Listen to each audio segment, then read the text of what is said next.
Good morning प्यारे विद्यार्थियों।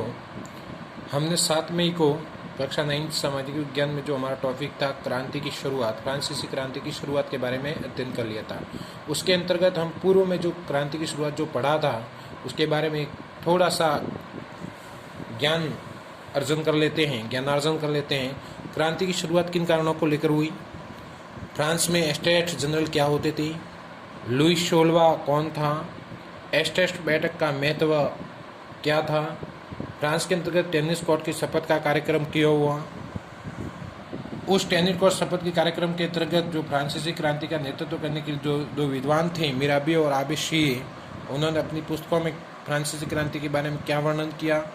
अंत में फ्रांसीसी जनता के नियमित जो शोषण हो रहा था सम्राट द्वारा, उस सम्राट से मुक्ति कैसे मिली और अंत में नेशनल असेंबली का कानून कैसे पारित हुआ, उसके बारे में हमने अध्ययन किया था।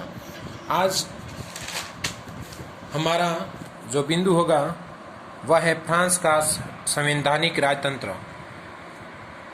फ्रांस का सम्राट जो लुई 16वां था, उसके द्वारा फ्रांस की जनता का शोषण किया जा रहा था। लुई 16वें द्वारा जो भी कानून पारित किया जाता था वह अंतिम रूप से स्वीकार या मान्य किया जाता था। अतः फ्रांस की जनता ने त्रस्त होकर फ्रांस के संवैधानिक गठन के लिए एकत्रित होकर टेनिस कोर्ट शपथ कार्यक्रम हुआ। वर्साई के tennis court stadium, indoor tennis court stadium में वहाँ की जनसमूह भीड़ एकत्रित हुई और अपने अधिकारों के लिए लड़ती रही। अंत में फ्रांस के अंतर्गत वहाँ के संविधान के लिए कानून प्राप्त हुआ और कानून का दर्जा मिला, जिससे नेशनल असेंबली का गठन हुआ। अब हम बात करेंगे फ्रांस का संवैधानिक राजतंत्र। फ्रांस के अंतर्गत नेशनल असेंबली ने फ्रांस के लोगों के अधिकार के लिए, उनकी अभिव्यक्ति के लिए, उनकी स्वतंत्रता के लिए एक संविधान का प्रारूप या गठन तैयार किया। उनका मुख्य उद्देश्य था जो फ्रांस के राजा लुई 16वें की जो शक्तियाँ अधिक थी, उन शक्तियों को कम करना, यानी सीमित दायरे तक रखना। अंत में कानून संविधान का गठन होने के बाद शक्तियों का विभाजन कर दिया गया। शक्तियों का विभाजन मुख्य रूप से सरकार के अंतर्गत 3 अंगों में किया गया, जिसमें सरकार के 3 अंग माने गए थे। पहला था विधायिका, दूसरा था कार्यपालिका और तीसरा था न्यायपालिका। संविधान के अंतर्गत जो 3 अंग थे, विधायिका, कार्यपालिका और न्यायपालिका। संविधान के अंतर्गत सबसे पहले सरकार के अंग के बारे में नजर डालते हैं। न्यायपालिका, कार्यपालिका और विधायिका, ये तीनों अंग थे। इनके अंतर्गत इनका अप्रत्यक्ष रूप से निर्वाचन किया जाता था। पूर्व में सम्राट के द्वारा गतिविधियां संचालित होती और सम्राट का नियंत्रण समाप्त कर दिया गया और नेशनल असेंबली का गठन हुआ। उसके अंतर्गत फ्रांस के अंतर्गत रहने वाले 25 वर्ष से ज़्यादा उम्र के लोगों के द्वारा, यानी सक्रिय नागरिकों के द्वारा, मताधिकार के द्वारा, प्रत्यक्ष निर्वाचन के द्वारा 50,000 निर्वाचकों का गठन किया गया।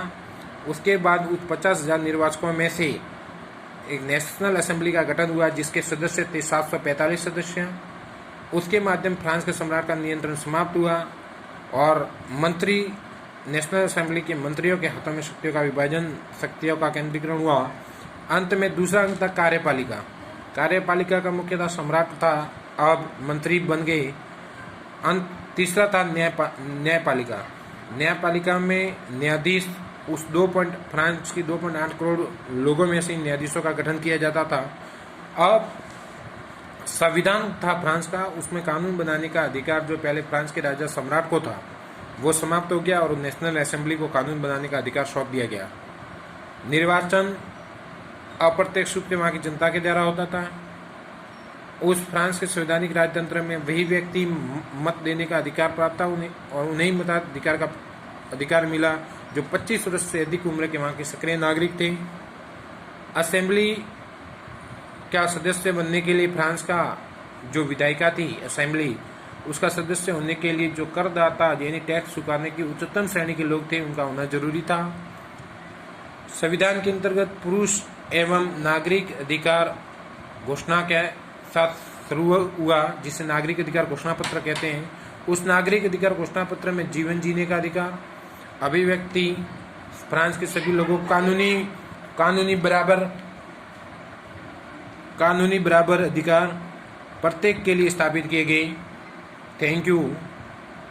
कल जिस टॉपिक पे चर्चा करेंगे, फ्रांस में राजनीतिक प्रतीकों के मायने